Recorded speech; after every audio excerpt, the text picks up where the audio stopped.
मंगलमय मंगल करण वीतराग विज्ञान नमुताहि जाते भये अरहंतादि महान। करि मंगल करि हो महा ग्रंथ करन के काज। जाते मिले समाज सब पावे निज पद राज, पावे निज पद राज। मिथ्या देवादिक भजे हुए मिथ्या भाव। तज तिनको साचे भजो यह हित हित उपाव, यह हित हित उपाव। मोक्ष मार्ग प्रकाशक नामक ये ग्रंथ है। समय परिवर्तन के लिए लोग कह रहे हैं, देखिए कोशिश करेंगे कि शायद कल से 9:15 कर लेंगे अपन प्रवचन 9:20 पर। अभी आज तो चर्चा आगे बढ़ाते हैं हम लोग, लास्ट में देखते हैं। देखिए 6वां अधिकार कुदेव कुगुरु और कुधर्म का प्रतिपादन करने वाला यह अधिकार है। और इस अधिकार में कुदेव की चर्चा अपेक्षित विस्तार से कर लेने के उपरांत कुगुरु के स्वरूप की चर्चा चल रही थी और उसमें अनेक प्रकार से तर्क युक्तियां देकर कुगुरु का निषेध किया जा रहा था। फिर यह बतलाया, हमारे यहाँ जैन परंपरा में तो एकमात्र 3 ही प्रकार से पूज्यपना होता है, या तो निर्ग्रंथ मुनिराजों का वेश हो, या उत्कृष्ट श्रावकों का वेश हो, या आरिकाओं का वेश हो। इसके अलावा अन्य कोई भी पद जैन परंपरा में पूज्य नहीं होता। हमारे मुनिराज जन्मते हुए बालक के समान होते हैं, ऐसा ही मुनिराजों का स्वरूप है। देखिए इसी बात को बढ़ाते हुए कहा कि भाई सच्चे मुनिराज और मुनिपना तभी निभता है जब 3 प्रकार की बातों को बेस बनाकर मुनिव्रत अंगीकार किया गया हो। नंबर 1, पहले तत्व ज्ञान हो। नंबर 2, उदासीन परिणाम हो, माने वैराग्य। और नंबर 3, परिचय सहने की सामर्थ्य हो। यदि ये 3 बातें आपके जीवन में होंगी तभी मुनिपना यथार्थ रीति से निभ पाएगा, तभी मुनिपना सच्चा हो पाएगा।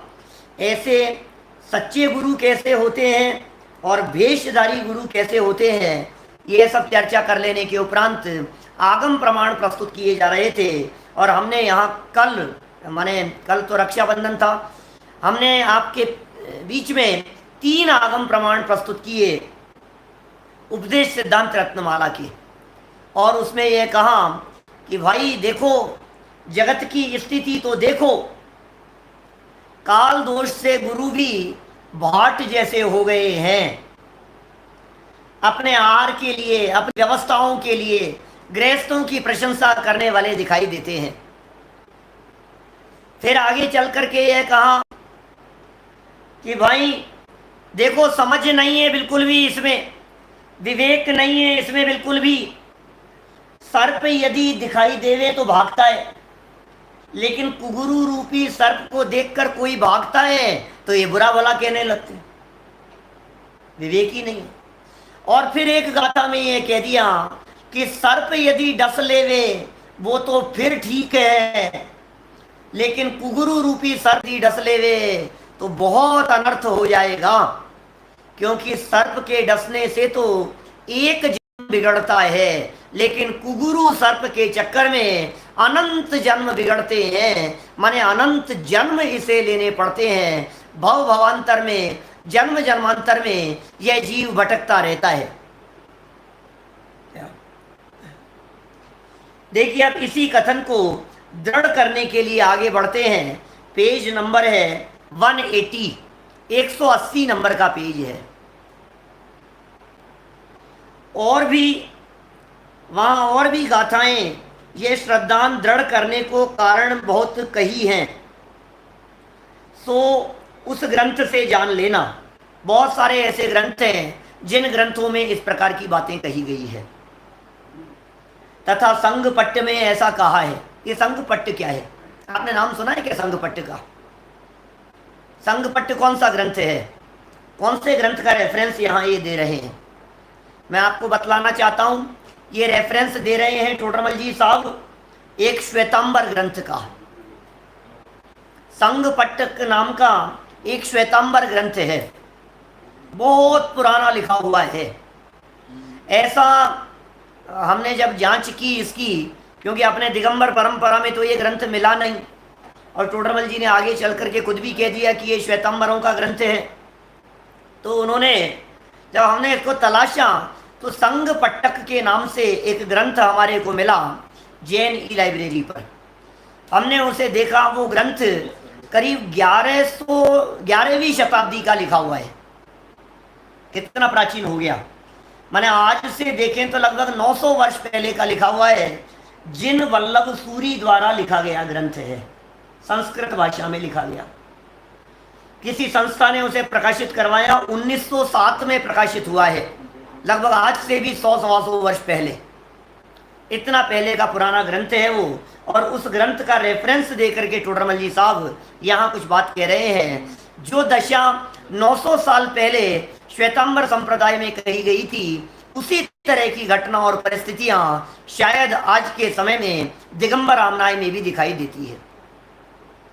मैं फिर आपको कहना चाहता हूँ, किसी पंथ और संप्रदाय का कोई विवाद यहाँ नहीं है, उसकी कोई चर्चा नहीं है, सिर्फ बुराइयों की चर्चा है, कमियों की चर्चा है, दोषों की चर्चा है। हमारे में किसी भी प्रकार का दोष हो तो निकाल लेवे। देखिए संघपट्टक का ये श्लोक है।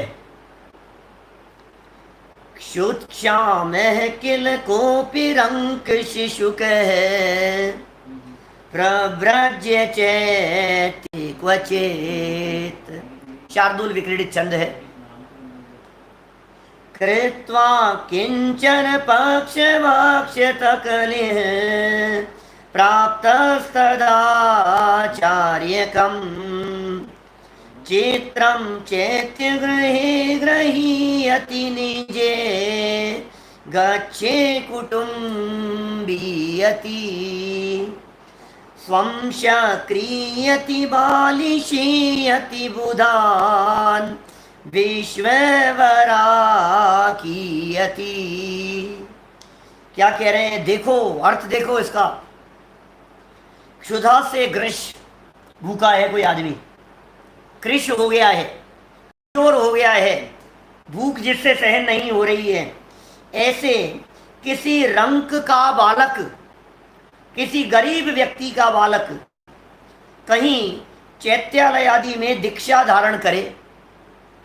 गरीब था, भूख से पीड़ित था, भोजन की व्यवस्थाएं होती नहीं थी, किसी चैत्यालय आदि में किसी गुरु के सानिध्य में चला गया और वहां जाकर के उसने दीक्षा अंगीकार कर ली उस बालक ने।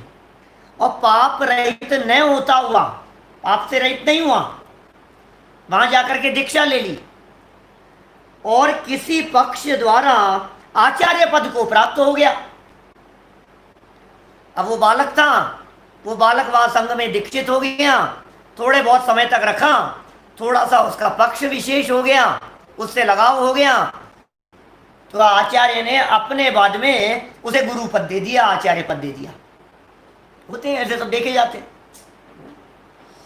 तो ये कह रहे हैं अब उसकी हालत कैसी है उस बालक की? अपरिग्रही तो हुआ नहीं था, प्रयोजन से दीक्षा ली थी, घर गृहस्थी में व्यवस्था नहीं थी, इसलिए उसने वस्त्रादि का त्याग किया था, पापों से रहित हुआ नहीं है और किसी पक्ष व्यामोह के कारण आचार्य पदवी का धारक हो गया है। देखिए भाई, व्यक्तिगत किसी की चर्चा नहीं है, लेकिन इस तरह की दशाएं जगत में देखी जा सकती है।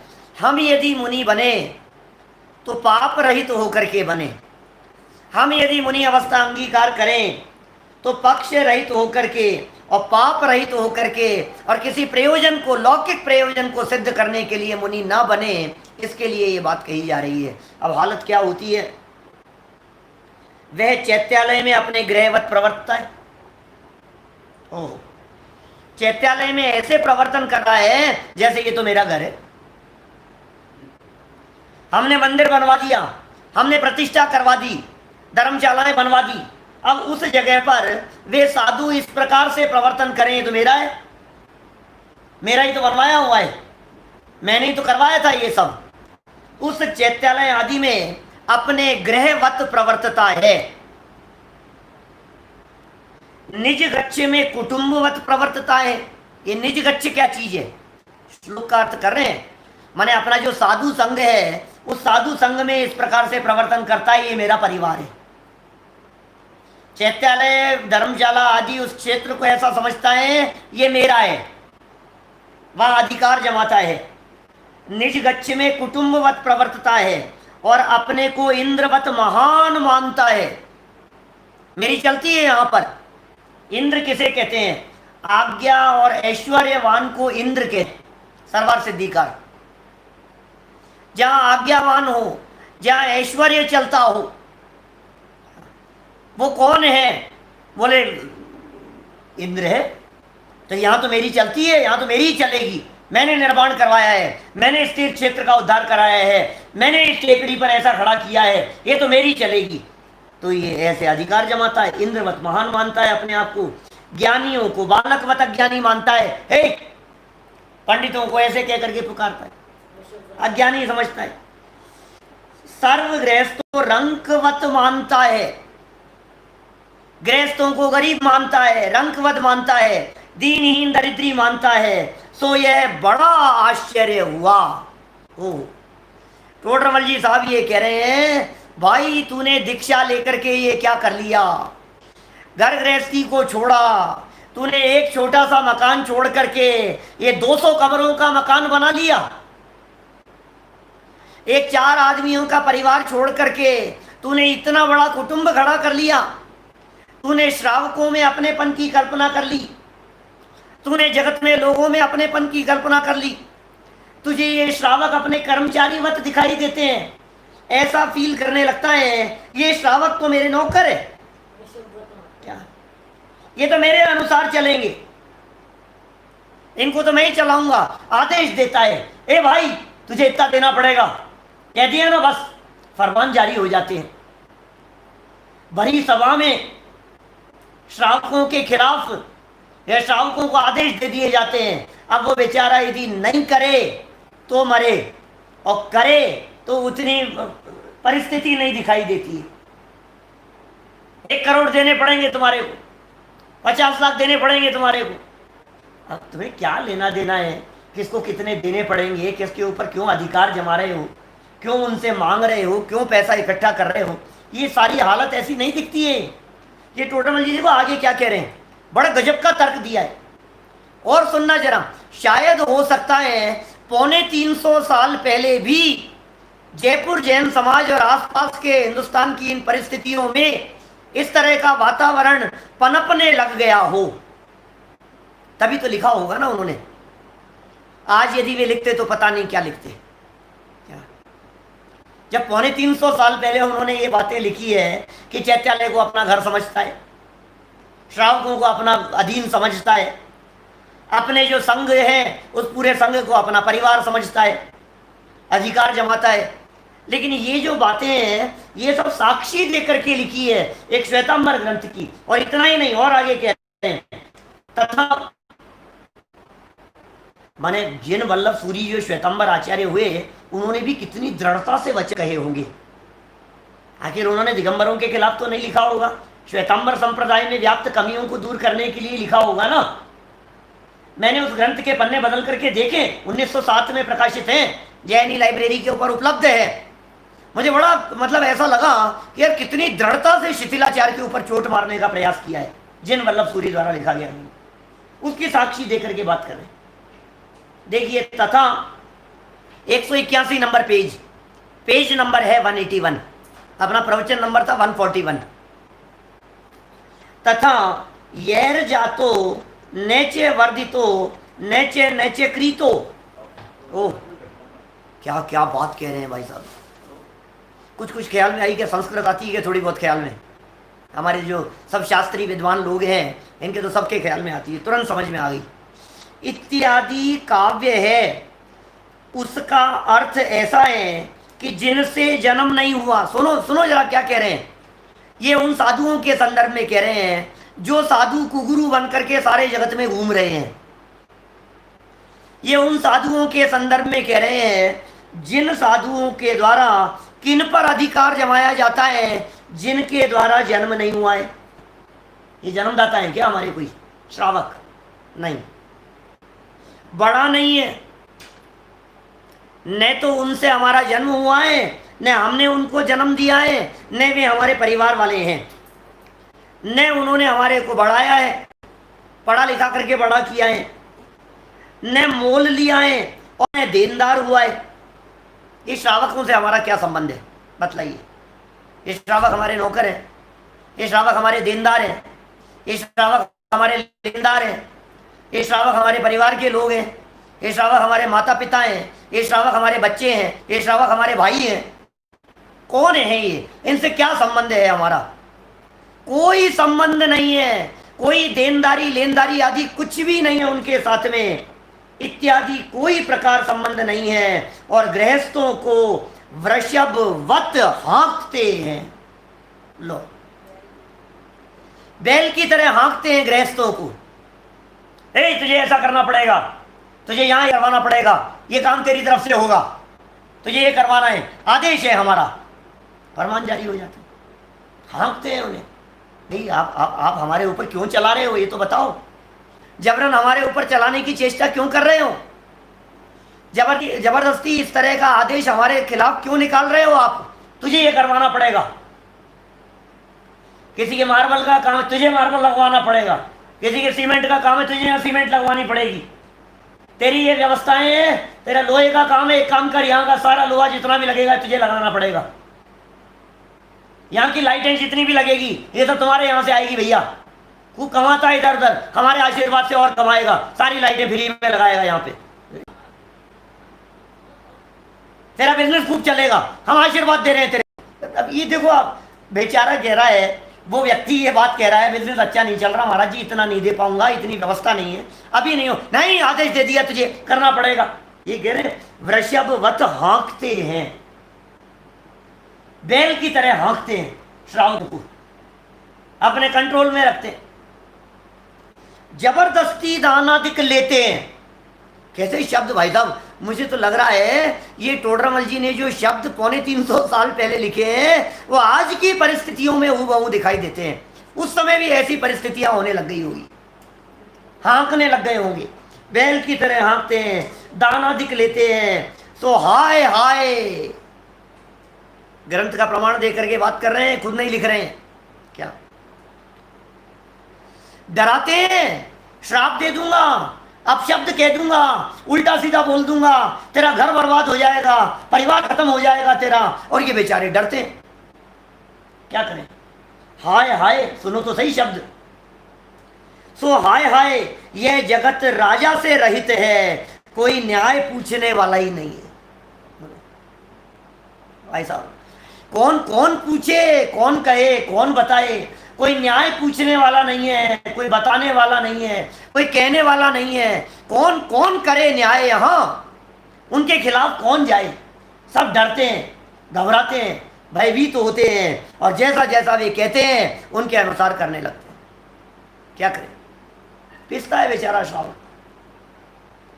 अभी समझो, अभी तो लॉकडाउन के कारण सारे बिजनेस और सारे जगत में स्थितियां बिगड़ गई, लेकिन बीच में जब वो नोटबंदी हुई थी तब भी तो हालत खराब हो गई थी चारों तरफ। तो पिछले 4-5 साल से हालत तो खराब ही चल रही है ना चारों तरफ। जितने बिजनेसमैन लोग हैं, जितने, अब वो उतनी कमाइयाँ नहीं रही, उतने पैसे नहीं रहे, उतनी इनकम नहीं रही, उतनी व्यवस्थाएं नहीं रही, और तुम्हें तो आज ये बनाना है, कल वो बनाना है, आज वहाँ निर्माण काम चल रहा है, आज ये आयोजन हो रहा है, इसमें दान चाहिए, नहीं रही, और तुम्हें तो आज ये बनाना है, कल वो बनाना है, आज वहाँ निर्माण काम चल रहा है, आज ये आयोजन हो रहा है, इसमें दान चाहिए, उसमें दान चाहिए। हर व्यक्ति और तो गिने चुने आदमी दिखाई देते हैं, भैया तुझे देना है। वो बेचारा वहां आया था दर्शन करने के लिए महाराज के पास में, और उसको 5-25 लाख के नीचे उतार दिया। ये यार अच्छी अच्छी मुसीबत हो गई उनके पास में जाना, मतलब फिर पकड़ लेंगे, अभी कहीं ना कहीं उलझा देंगे, दूर भागना चाहते। मुझे मिलते हैं, मुझे खेद होता है, ऐसे श्रावक लोग मुझे मिलते हैं जो ये कहते हैं कि क्या करें उनके पास में जाकर के, यार अभी फंस जाएंगे जबरदस्ती, दूर भाग रहे हैं। ऐसे ऐसी हालत हो रही है भाई। गुरु होकर के, मुनि होकर के, साधु होकर के, संत तपस्वी होकर के यह कार्य करना तो योग्य दिखाई नहीं देता है। हमें क्या करना है किसी तीर्थ क्षेत्र का उद्धार करके? अरे ये जैन परंपरा का मार्ग आत्म उद्धार का मार्ग है, तीर्थों के उद्धार का मार्ग नहीं है। तीर्थों का उद्धार, तीर्थों का जीर्णोद्धार, तीर्थों का कार्य, तीर्थों का विकास, ये सब श्रावकों के कार्य हैं। श्रावक करे तो करे, ठीक है ना। और कोई श्रावक यदि आपसे आकर के कहे कुछ तो कह दो भाई ठीक है भाई तुम करो, कोई बात नहीं, अब हमारा क्या लेना देना है। अब हमारे नाम से ही ऐसा सोचते हैं, हमारे नाम से यदि कोई क्षेत्र डेवलप हो जाएगा तो हम नहीं भी रहेंगे तो हमारा नाम चलता रहेगा। नाम के पीछे भागे जा रहे हो, यश प्रतिष्ठा के पीछे भागे जा रहे हो। क्या हो गया है? टोडरमल जी ने तो लिख दिया, यह जगत राजा से रहित हो गया। हाय हाय, कहने वाला नहीं है कोई भी, सुनने वाला कोई नहीं है। कौन किसको कहे? किसी और को कहने की बात नहीं है। हम आपके बीच में कह रहे हैं, आप सुन रहे हैं इसलिए आपको सुना रहे हैं। आप भी किसी और से जाकर के मत कहना। चावड़ा जी साहब, यदि कहीं बात ही हो तो अपने मुंह से मत कहना, मेरा व्याख्यान दे देना उनको कि सुन लो भैया ये क्या कह रहे हैं। आपके माथे पर तो मटका नहीं फूटे कम से कम। किसी का नाम लेकर के बात नहीं है, सिर्फ इसलिए है कि मैं जब मुनि बनूंगा तो न किसी क्षेत्र का उद्धार करूंगा, न किसी से पैसे का लेन देन रखूंगा, न किसी व्यक्ति के ऊपर दबाव, अपने प्रभुत्व और प्रभाव का अधिकार डाल करके सामने वाले व्यक्ति से पैसा लेंगे हम। मैं थोड़ी ना ले रहा हूं साहब। और श्रावक ऐसी बातें कहते हैं, महाराज ने अपने लिए थोड़ी ना लिया है, तुम्हारे लिए इकट्ठा करा करके तुम्हारा ही तो मंदिर बनवा गए यहां।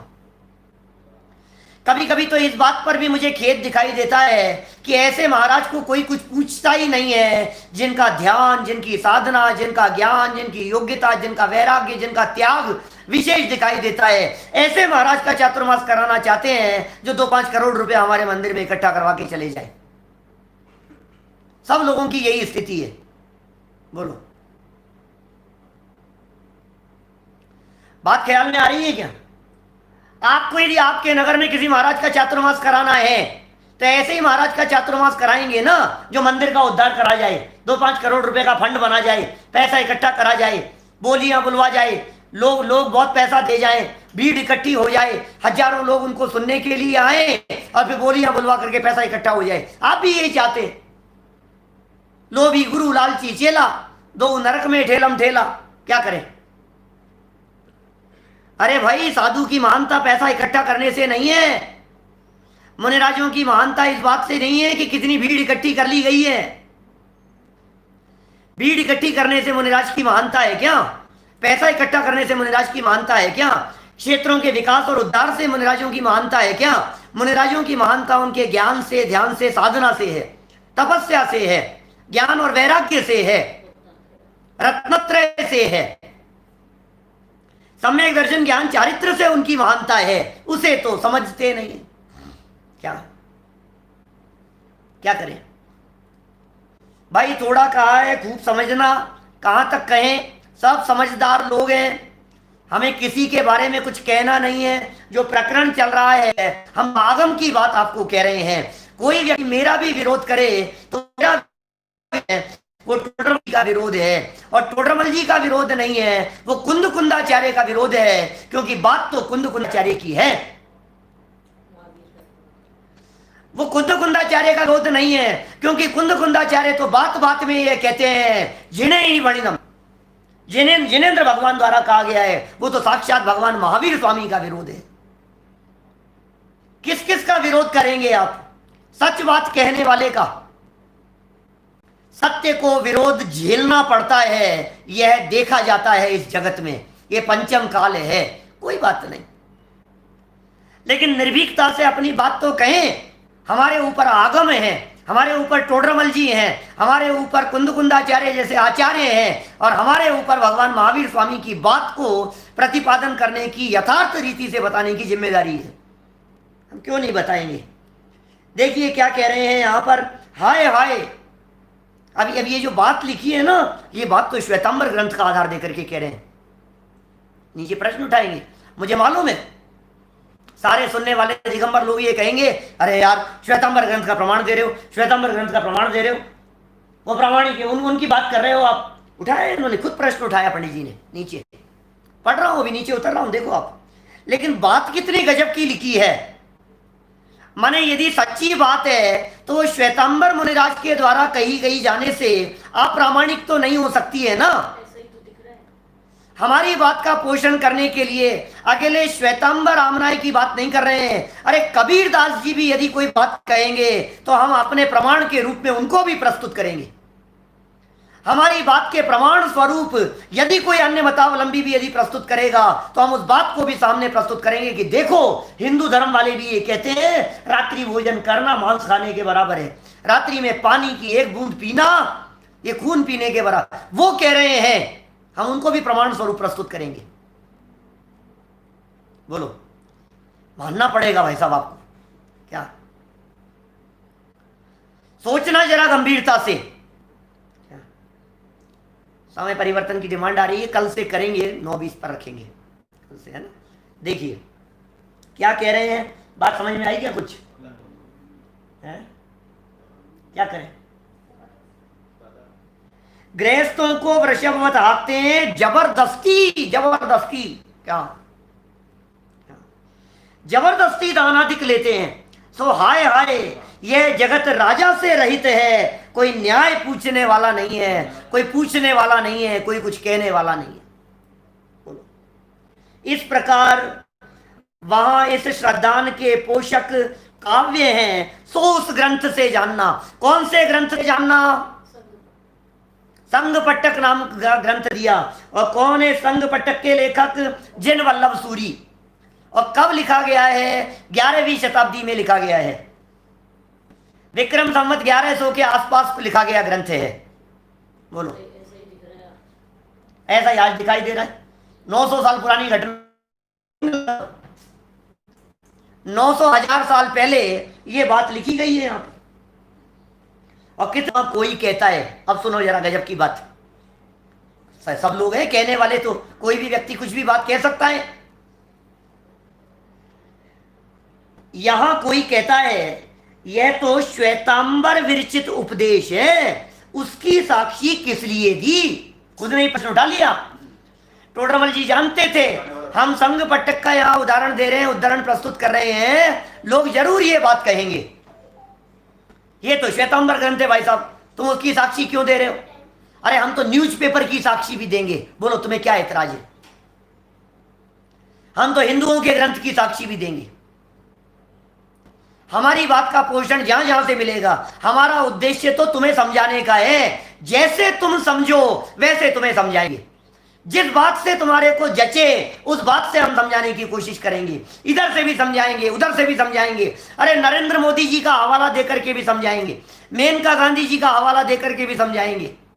बोलो, समाज सुधारक जितने लोग जगत में दिखाई देते हैं उनका रेफरेंस देकर के भी हम बात को सिद्ध करने की कोशिश करें। तुम जिन्हें मानो हम उनकी बात देकर के कहते हैं। मानो तो सही, आगम शिरोधार्य है, आगम तो मानना ही पड़ेगा भाई साहब। अब आगम ही नहीं मानते हो तो फिर तो तुम जैन भी नहीं हो, फिर हम क्या बात करें तुमसे? जब तुम्हें बात को नहीं करना है, जब तुम्हें बात ही नहीं समझ में आ रही है और स्वीकार करना ही नहीं है तुम्हारे को, तो हम क्या कहें? सामने से कह रहे हैं भाई साहब, ऐसा कहते हैं कि टोडरमल जी को नहीं मानते हम, टोडरमल जी को गलत कहते हैं। क्यों नहीं मानते आप टोडरमल जी को? कौन नहीं मानता टोडरमल जी को? आप टोडरमल जी की महिमा का बखान अभी थोड़े दिनों पहले किसने किया? प्रमाण सागर जी महाराज ने किया। प्रमाण सागर जी महाराज की क्लिप है 5 मिनट की, 4-5 मिनट बोले वो टोडरमल जी के बारे में, और टोडरमल जी के बारे में ऐसी महिमा बखान की उन्होंने, आपको सुनकर के लगेगा क्या गजब बात कह रहे हैं। बोलो आप, कहे, उन्होंने ऐसे शब्द कहे, टोडरमल जी महान विद्वान थे, महान ज्ञानी थे, धर्मात्मा थे, अद्वितीय महापुरुष हुए हैं, ऐसा विद्वान, गजब का विद्वान, ऐसे शब्द कहे हैं उन्होंने, प्रमाण सागर जी ने ऐसे ऐसे शब्दों का प्रयोग किया है। तत्व की कीमत पर उन्होंने समझौता नहीं किया। जैन धर्म और जैन आमनाई की सुरक्षा के लिए उन्होंने ये सब बातें सामने रखी। मौत सामने आ गई तो भी डरे नहीं, घबराए नहीं। हाथी उनके ऊपर पैर रखने वाला था तो उन्होंने कहा, हे हाथी तू डरता क्यों? ऐसे सारे शब्द कहे उन्होंने। बोलो, ऐसे ऐसे शब्द कहे, अरे मैं तो त्रिकाली ध्रुव ज्ञायक भगवान आत्मा हूं, मैं तो आत्म तत्व हूं, क्या फर्क पड़ता है, शरीर का वियोग होना होगा तो हो जाएगा, हे हाथी तू अपना काम कर। ये सारी बातें उन्होंने कही, सुनकर के मैं तो दंग रह गया यार, गजब हो गया, ऐसा कितनी सुंदर बात कही। हमारे टोडरमल जी की वे प्रशंसा कर रहे हैं, हम क्यों नहीं कहेंगे? बोलो, अच्छी बात है ना। कौन, किसकी हिम्मत है टोडरमल जी का विरोध करे? और टोडरमल जी का विरोध थोड़ी न है, मैं कह चुका हूं आपको। क्या नहीं, ये पंजाब वालों के टोडरमल जी नहीं, हमारे टोडरमल जी के लिए लिखा है, जयपुर के टोडरमल जी के लिए बोला है उन्होंने। मैं वीडियो डालता हूं, आज देखो, हमारे टेलीग्राम ग्रुप के ऊपर वीडियो डलवाता हूं मैं, सुनना आप। वो पंजाब वाले टोडरमल जी के बारे में तो एक पंजाबी ने कहा था, वो अलग टोडरमल जी हैं, उनकी बात अलग प्रकार की है सुनील जी भाई साहब। हमारे जो टोडरमल जी है, जयपुर के संत जैन विद्वान, हाथी के पैर के नीचे जिन्हें कुचला गया, राजा को बाद में पश्चाताप हुआ, उसकी बात है। उनकी जो वीडियो क्लिपिंग है, ये हमारे व्हाट्सएप के जितने भी ग्रुप है ना, ये अपने मोक्ष मार्ग प्रकाशक के, इन पे भी डाल देंगे और टेलीग्राम ग्रुप पर भी डाल देंगे, आज डाल देंगे, शाम के पहले पहले आपको मिल जाएगा। ब्रह्म नहीं, सच्ची बात है, कहने वाले मिल गए हैं। और मैं तो ये कह रहा हूं, टोडरमल जी नहीं है ना, टोडरमल जी थोड़ी ना कह रहे हैं। आज यदि कोई संदेश वाहक, आज यदि कोई, क्या कहते हैं उसे, जो आते हैं संदेश लेकर के, दूत, दूत कोई संदेश लेकर के आया तो दूत की बात स्वीकार करते हैं आप? चिट्ठी कोई व्यक्ति आपके पास में लेकर के आया, आपको पढ़ना नहीं आता है, और कदाचित उसमें किसी खराब घटना का उल्लेख किया गया और आपने पोस्टमैन से पढ़वाया, तो आप पोस्टमैन को गालियां देते हो? पोस्टमैन को गालियां दी जाती है, उसका कुछ है ही नहीं बेचारे का, उसने तो उनकी बात कही है। सोई बात तो हम यहां कह रहे हैं, टोडरमल जी का कुछ नहीं है, टोडरमल जी तो शास्त्रों का रेफरेंस देकर के बात कर रहे हैं, टोडरमल जी तो आगम की साक्षी देकर के बात कर रहे हैं। बोलो, देखिए जरा क्या कह रहे हैं यहां। तो यहां प्रश्न किया, टोडरमल जी ने खुद ने प्रश्न उठाया। क्या प्रश्न उठाया? यहां कोई कहता है यह तो श्वेतांबर विरचित उपदेश है, उसकी साक्षी किस लिए दी? तो गजब उत्तर दिया टोडरमल जी ने, गजब उत्तर दिया है। जैसे नीचा पुरुष, हीन पुरुष जिसका निषेध करे, जिस काम को जन सामान्य निषेध करे, जिस खोटे कार्य के लिए रिक्शे वाले, तांगे वाले, हर व्यक्ति मना करते हो, अरे यार हीन काम है, अच्छा काम नहीं है, उसका उसके तो सहज ही निषेध हुआ। बोलो, कितना गजब का उदाहरण दिया है। जिस कार्य का निषेध किया है, हीन पुरुषों के माध्यम से निषेध किया जाता है, उस कार्य का निषेध यदि किसी और के माध्यम से किया जा रहा है, सज्जन पुरुषों के माध्यम से, तो किया ही जाना चाहिए, इसमें कौन सा बहुत बड़ा काम हो गया? अरे मांस भक्षण का निषेध जब हिंदू लोग ही नहीं करते हैं तो फिर जैनियों को करना चाहिए क्या? जब कोई एक हिंदू, बाबा रामदेव जैसे ये बात ये कहते हैं कि ये क्या कहते हैं, आलू नहीं खाना चाहिए, एक स्टेटमेंट आया था बीच में, बाबा रामदेव ने इस तरह की बात कही, ऐसी बात कही उन्होंने कि आलू जो है ये जमीकंद है और तामसिक है, इसलिए इसका सेवन नहीं करना चाहिए, तामसिक भोजन के अंतर्गत आता है। आप जानते हैं तामसिक क्या होता है? बोलो, तामसिक भोजन किसे कहते हैं? तमस शब्द का अर्थ होता है अंधकार। जो वस्तुएं अंधकार में पैदा हुई हो, उन वस्तुओं का सेवन तामसिक भोजन कहलाता है। तेजी पैदा करने वाली होती है, विकृतियां पैदा करने वाली होती है, उन वस्तुओं के पैदा होने में सनलाइट उसके ऊपर नहीं पड़ी है, जीवों की उत्पत्ति जमीन के नीचे ज्यादा होती है, अंधकार में पैदा हुई है वो, उन अंधकार में पैदा हुई वस्तुओं के सेवन करने से अंधकार पनपता है, ऐसा बाबा रामदेव ने कहा। ऐसा कोई हिंदू विद्वान लोग कहते हैं आलू नहीं खाना चाहिए। अब देखो, जिसका निषेध वो लोग ही करते हो, तो हम जैन होकर के उसका सेवन करें तो कैसे उचित होगा। टोडरमल जी का तर्क कितना गजब का है? कितना सुंदर तर्क दे रहे हैं। जैसे नीचा पुरुष जिसका निषेध करे, तर्क सुनो, नीचा पुरुष जिसका निषेध करे उसका उत्तम पुरुष के तो सहज ही निषेध हुआ। हीन व्यक्ति, नीचा व्यक्ति, हीन आचरण वाला व्यक्ति, खोटा व्यक्ति जिस बात का निषेध कर रहा हो तो उत्तम व्यक्ति को तो उसका सेवन नहीं ही करना चाहिए। मान लो शराब सेवन करने की बात हो, सिगरेट पीने की बात हो, आज हिंदुस्तान का हर व्यक्ति ये कह रहा है ना, हीन से हीन आचरण करने वाला व्यक्ति भी, नीच जाति कुल वाला व्यक्ति भी ये कह रहा है ना, नो स्मोकिंग, ये बात कही जा रही है ना। तो फिर उत्तम पुरुष के द्वारा उसका सेवन वो तो कैसे हो, वो तो त्याग होना ही चाहिए, सहज ही निषेध हुआ। उसी प्रकार जिनके वस्त्रादिक उपकरण कहे, सुनो क्या कह रहे हैं, 14 उपकरण कहे श्वेतांबर संप्रदाय में। 14 उपकरणों को वे परिग्रह में शामिल नहीं करते। 14 चीजें ऐसी है जिनके बारे में वे कहते हैं कि हमारे मुनि दशा में मुनि जीवन पालन करने के लिए इन 14 चीजों को स्वीकार करते हैं, फिर भी महाव्रती है। ये उनके यहाँ का कहा गया कथन है। ठीक है, जैसा मानते हैं, जो भी है। तो ये कह रहे हैं वस्त्रादिक उपकरण जिनके रखे जाते हैं वे भी जिसका निषेध करते हो, तब फिर दिगंबर धर्म में तो ऐसी विपरीतता सहज ही निषेध हो गया। बोलो, आपके यहाँ तो कपड़े भी नहीं है, आपके यहाँ तो बर्तन भी नहीं है, तो आप ऐसी चीजों का प्रवर्तन कैसे कर सकते हो? आप ऐसी चीजों का उपदेश कैसे कर सकते हो? आप ऐसी चीजों का समर्थन कैसे कर सकते हो? जो श्वेतांबर साधु हैं वे भी जिसका निषेध करते हो, एसी कैसे बर्दाश्त किया जा सकता है? तो फिर दिगंबर साधु एसी रखने की बात करे, ये कैसे चलेगा? वे भी 14 उपकरण बतलाते हैं, तो धनाधिक का संग्रह तो वे भी नहीं करने की बात कहते हैं। तो फिर दिगंबर साधु ये करे कि मेरे नाम से बैंक में अकाउंट चलता है, चेक काट करके देवे, अभी कैसे बर्दाश्त होगी बात? महाराज कैसे कैसे चलाएं, बतलाओ इस बात को। मैं आपको श्रद्धा से वंदन करना चाहता हूं, लेकिन आपकी क्रिया परिणति देखता हूं, मेरा मस्तक कैसे झुके? मेरा मस्तक उनके आगे झुकता है जो मेरे आदर्श दिखाई देते हैं। सीधी सी बात है।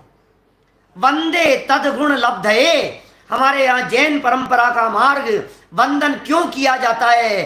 तदगुण लब्धये, तुम जैसे गुणों की प्राप्ति के लिए तुम्हारे को वंदन करता हूं। तुम जैसा बनने के कारण शरण तुम्हारी आया, नाथ तुम्हारी पूजा में सब स्वाहा करने आया। तुम जैसा बनने के कारण शरण तुम्हारी आया, सब कुछ स्वाहा करने के लिए आ गए। तुम जैसा बनना है हमारे। मोक्ष मार्गस्य नेतारम वेतारम कर्म उब्रताम ज्ञातारम विश्व तत्वानाम वंदे तद्गुण लब्धये, वंदे तद्गुण लब्धये। हे भगवान, आपकी वीतरागता मुझे पसंद आ गई है, आपकी सर्वज्ञता मुझे पसंद आ गई है, आपका हितोपदेशीपन मुझे पसंद आ गया है, और चूंकि ये मुझे पसंद आया है इसलिए वंदे, वंदना करता हूं। तद्गुण लब्धये, आप जैसे गुणों की प्राप्ति के लिए मैं आपको वंदन करता हूं। ये है हमारे जैन परंपरा का मार्ग। गुणों की पूजा होती है, व्यक्ति की पूजा नहीं होती है। हमारे यहां व्यक्तिवाद नहीं है, हम व्यक्तियों की पूजा नहीं कर रहे हैं। जहां व्यक्तियों की आराधना होने लग जाती है, जहां व्यक्तियों को महत्व दिया जाने लग जाता है, जहां गुणों को सम्मान नहीं दिया जाता है, समझ लीजिए आप वहां पंथ और संप्रदाय खड़े हो जाते हैं, अनुयायी लोग खड़े हो जाते हैं, अनर्थ होने की संभावनाएं हो जाती है। इसलिए हमारे नमोकार मंत्र में भी महावीर भगवान को भी याद नहीं किया और आदिनाथ भगवान को भी याद नहीं किया, इसलिए वो महामंत्र है। गुणों की पूजा की है, पद की पूजा की है, पद को वंदन किया गया है। अरिहंत जो भी हो, सिद्ध आचार्य उपाध्याय साधु जो भी हो, इस पद के धारक, हमारा वंदन है उन्हें। आचार्य उपाध्याय साधु पद के धारक, 3 कम 9 करोड़ महामुनिराज जहां जहां पूरे 2.5 द्वीप में विराजमान है, हम उनके चरणों में वंदन करते हैं, भावपूर्वक वंदन करते हैं उनके चरणों में। लेकिन मुनि पद तो होना ही चाहिए ना। क्या मुनिराजों के योग्य तो जीवन और आचरण होना चाहिए ना। ये उसका निषेध कर रहे हैं यहाँ पर। देखिए, जिनके नहीं है उनका विरोध कर रहे हैं। हम मुनि विरोधी नहीं है, मुनि विरोधी नहीं हो सकते हैं, गलती से भी नहीं हो सकते। अरे मुनिराजों का विरोध करके क्या हमें नरक में जाना है? मुनिराजों का विरोध करके क्या हमें निगोद में जाना है? क्या महापाप के भागीदार होना है हमारे को? गलती से भी नहीं हो सकता ये काम। देखिए, जिनके वस्त्राधिक उपकरण कहें वे ही जिनका निषेध करें, तब दिगंबर धर्म में ऐसी विपरीतता का सहज ही निषेध हुआ। माने दिगंबर परंपरा में ऐसी विपरीतता का निषेध तो होता ही होता है, होता ही होता है, होता ही है, और होना ही चाहिए। समझिए, सुनो तो सही, पढ़ो तो सही, आगम तो स्वीकार करो, क्या श्रद्धा से स्वीकार करो, शास्त्रों की बात को मानो, आगम की बात को मानो। जो बातें आगम में कही गई है उन बातों को स्वीकार करो। हमारी मत सुनो, तीर्थंकरों की सुनो, हमारी मत सुनो, ज्ञानियों की सुनो, विद्वानों की सुनो, आचार्यों की सुनो, शास्त्रों की पढ़ो, शास्त्रों की बातों को स्वीकार करो।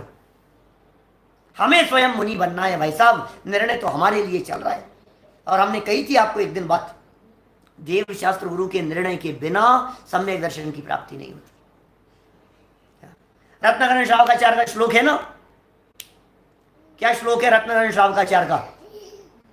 देव गुरु धर्म के श्रद्धान का नाम सम्यक दर्शन।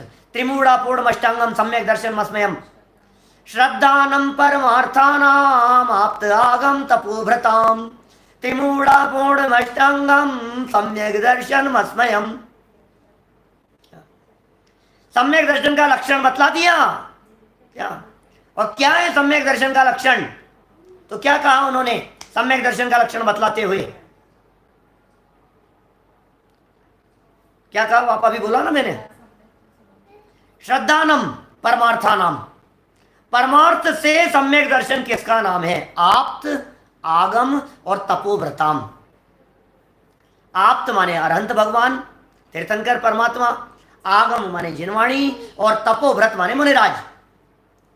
तीन मूढ़ताओं से रहित, अष्टांग से सहित इनका श्रद्धान करना सम्यक दर्शनम, उसका नाम सम्यक दर्शन है। भैया मोक्ष मार्ग की बात है, मेरे मोक्ष मार्ग की बात है। मुझे अनंत संसारी नहीं होना है, मुझे संसार में परिभ्रमण नहीं करना है, मुझे अपने जन्म मरण का अभाव करना है। ख्याल में आ रही है बात? मेरा जन्म मरण नहीं हो, जन्म जन्मांतरों में मेरा परिभ्रमण नहीं हो, जन्म जन्मांतरों में मेरा भटकना नहीं होवे, इसके लिए मुझे निर्णय करना है। ये मेरा निर्णय है इस प्रकार का। और स्वयं इस बात का निर्णय करने के लिए ये आगम की साक्षी दे दे करके बात करें। क्यों जरूरत है? दूसरों को सुधारना है क्या? हो मेरी ऐसी दशा जैसी तुम्हारी है। प्रदीप जी साहब, जैसी दशा है मुनिराज आपकी हो गई है वैसी मेरी हो जाए, जैसी ये अनंत भगवान आपकी दशा है वैसी मेरी भी दशा हो जाए। हे परमात्माओं, हे पंच परमेष्टियों, जैसी आपकी दशा है वैसी भी मेरी हो जावे। बहुत भटके हैं आज तक, अब तक बहुत भटक चुके। प्रभु जी अब ना भटकेंगे संसार में, अब अपनी अब अपनी खबर हमें हो गई। भूल रहे थे निज वैभव को, पर को अपना माना। विष सम पंचेंद्रिय विषयों में ही सुख हमने माना। पर से भिन्न लखूं निज चेतन, मुक्ति निश्चित होगी। प्रभु जी अब ना भटकेंगे संसार में, अब अपनी अब अपनी खबर हमें हो गई। क्या भूल कर अपना घर, जाने कितनों के घर मुझको जाना पड़ा। बहुत बातें हैं, अनगिनती बातें हैं, कहाँ तक कहें। कुल मिलाकर के यहाँ ये कह दिया, जिसका निषेध हीन व्यक्ति के द्वारा, हीन आचरण वाले व्यक्ति के द्वारा, हीन जाति कुल वाले व्यक्ति के द्वारा भी किया जाता हो, उसका आचरण या उसका पालन उच्च व्यक्ति के द्वारा तो नियम से किया ही जाना चाहिए। तो इस प्रकार यहाँ अन्य ग्रंथों के प्रमाण पूर्वक चर्चा की। अब दिगंबर ग्रंथों के प्रमाण प्रस्तुत करते हैं। इसकी चर्चा हम कल यथा समय आपके बीच में करेंगे, और कल का समय हमारा परिवर्तित रहेगा। जैसा कि बहुत लोगों के कॉल आ रहे हैं, मैसेज आ रहे हैं, और बार बार में लोग कह रहे हैं, यहाँ भी लाइव चैट में भी लिख रहे हैं, 9:15 बजे का समय, 9:20 पर जो अपना पुराना समय था उसी समय पर हम बात को यहाँ आगे बढ़ाएंगे। रिकॉर्डेड सबके प्रवचन रहते हैं, दादा के भी प्रवचन जो रिकॉर्डिंग चल रही है आप उसका भी लाभ लेवें, आगे पीछे लाभ लेवें, हमारा आगे पीछे जिसको जैसा समय की सहूलियत होवे। भाई ये तो तत्व ज्ञान का मार्ग है, खूब लाभ लीजिए, खूब पढ़िए, खूब सुनिए, स्वीकार कीजिए। दादा के अब वो मैंने आज सुना, मेरे भी सुने हुए हैं, सूरत में सुने थे, वही प्रवचन वापस चल रहे हैं। तो आप आगे पीछे सुन लीजिए, जैसा जिसकी भावना हो सो तदनुसार सब लाभ लेते रहें। हमारा बाद में सुन लेवे, दादा का बाद में सुन लेवे, जो जैसा आपको सहूलियत होती हो। लेकिन मैसेज बहुत लोगों के आ रहे हैं तो फिर यही उचित लगता है। और फिर अभी अब खुल जाएगा तो हमारे फिर मंदिर में भी हमारा तो वही टाइम रहेगा, तो 9:15 क्या कर सकते हैं, है ना। तो कल से हम 9:20 पर अपनी चर्चा को प्रारंभ करेंगे। अभी की बात को यहीं हम विराम देते हैं। निज निधि निज में बताई यह अनंत उपकार है, उसके लिए जिन वाणी माँ को वंदना शत बार है, वंदना शत बार है। 9:12